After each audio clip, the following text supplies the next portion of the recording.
Look at this. Everyone thought the AI arms race would be won by Silicon Valley. OpenAI, Anthropic, Google. These were supposed to be the global powerhouses. But while everyone was watching the West, something unexpected happened. A Chinese AI company named Zhipu quietly locked in billion-dollar deals, infiltrated emerging markets, and drew the attention and concern of OpenAI itself. Here's the twist. Most people still don't know how deep this goes, and that's the problem. You click this video to learn about Zhipu AI, but what you're really about to discover is how one company is using China's global influence to rewrite the rules of the AI world. Most people believe Western AI companies have the technological lead and global trust needed to dominate. They believe US export bans and sanctions will keep Chinese firms at bay. But what if the real threat isn't tech? It's timing and territory. Zhipu isn't trying to beat OpenAI in San Francisco. They're moving fast through Southeast Asia, the Middle East, and Africa, markets the West barely noticed. In this video, we'll expose the contracts, the political strategy, and the billion-yuan war chest behind Zhipu's expansion, and why OpenAI is sounding the alarm. And just to be clear, everything in this video comes from verified sources, statements from CEOs, global news outlets, and official reports. So sit tight, because what you're about to hear isn't science fiction, it's unfolding right now. The global push nobody noticed. In June 2025, OpenAI issued a rare warning. They weren't calling out a Western rival, they weren't even talking about regulation. They were pointing fingers at Zhipu AI, China's fastest growing large language model developer. OpenAI said, Zhipu AI aims to lock Chinese systems and standards into emerging markets before US or European rivals can. On Reuters, June 25th. Zhipu had already signed AI infrastructure deals with Malaysia, Singapore, the United Arab Emirates, Saudi Arabia, and Kenya. These weren't just licensing agreements. They were full-stack deployments backed by Huawei hardware and Chinese cloud services.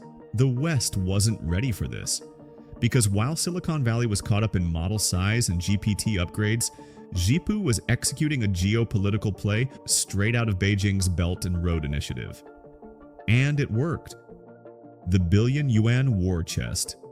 Right after OpenAI's warning, Zhipu dropped another bombshell. They'd secured a fresh 1 billion yuan, or about $137 million in new funding, just in time for their global expansion. The money came directly from Shanghai's Pudong government, marking yet another round of heavy state backing. This isn't venture capital, it's geostrategic capital. Zhangpeng, Zhipu's CEO, said this about their AI agents. They unveiled our Auto GLM rumination agent, matching performance at a fraction of compute cost, on tech in Asia. Translation: Zhipu's models don't need ChatGPT level compute to perform, and that makes them perfect for governments in lower infrastructure countries looking for independence from Western tech. That state-friendly positioning is no accident. It's part of a much bigger plan. The US tried to stop this. It didn't work. To be fair, Washington saw this coming.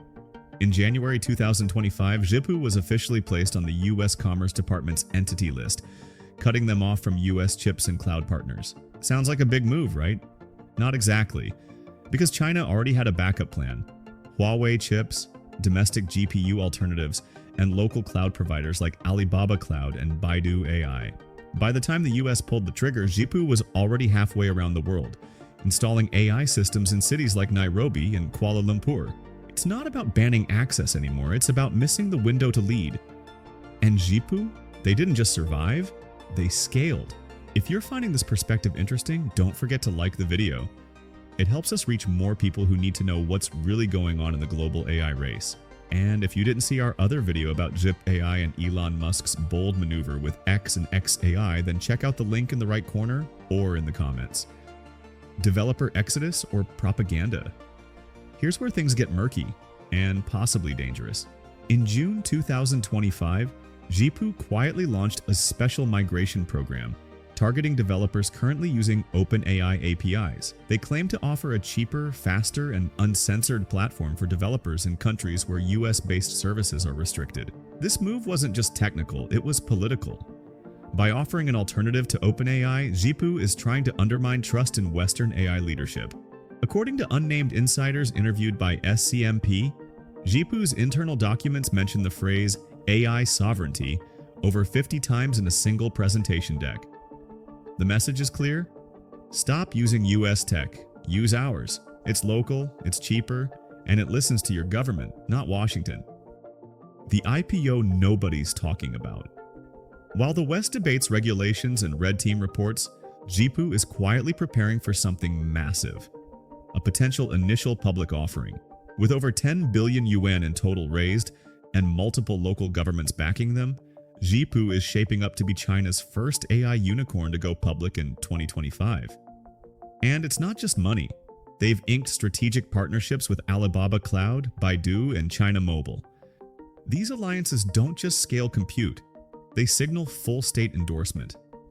This means Zhipu could soon operate with the capital structure of a public company and the reach of a government entity. That's a dangerous combination for any global competitor. So while OpenAI plays defense, Zhipu is playing offense with IPO momentum behind them. Sovereign AI, just a buzzword or a power play? Sovereign AI used to be a fringe idea. Now it's at the center of China's international tech diplomacy, and Zhipu is the poster child. According to a senior Zhipu executive quoted by South China Morning Post in May 2025, Zhipu AI plans to drive international expansion on the back of China's Belt and Road Initiative. Unnamed Zhipu official, SCMP. This isn't about competition anymore. It's about control. The goal is to make Zhipu's systems the default standard in countries that don't want to rely on US or EU infrastructure. That means Chinese datasets, Chinese ethics guidelines, Chinese rules on censorship and surveillance. And for countries facing political instability, that's a tempting offer. Full stack AI that aligns with your government. No strings from the West.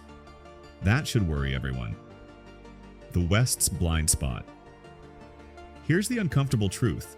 While the US and Europe argue over hallucinations and boardroom drama, China is exporting AI like it's cement or steel. Zhipu isn't better than OpenAI in tech, but they're faster in territory, more aggressive in strategy, and entirely backed by the state. Their success isn't just a win for one company, it's a shift in who controls the future of AI, and we might be too late to catch up. What happens next? Zhipu's next move could redefine the rules of the global AI race. If they win enough international markets, it may no longer matter what OpenAI or Google builds next. The infrastructure, the default setting, will already be in place. But there's still time. Understanding what's happening, staying informed, and supporting AI that values openness and accountability, that's the first step. If this video helped clarify what's going on, hit that subscribe button. We break down complex AI moves like this every week, and trust me, this is just the beginning. A global shift few saw coming. Zhipu AI wasn't supposed to win. It wasn't even on the radar for most Western observers a year ago. But now, it's building the future of AI in places that Silicon Valley forgot to look. It's state-backed, globally active, and fully aligned with China's geopolitical playbook. So the question isn't, can the West out-innovate Zhipu? The real question is, can it move fast enough to stop a global takeover before it's too late? Because in this race, tech is only half the battle, and Zhipu knows exactly what it's fighting for, so take a deep breath, check out the links in the description, and see you next time.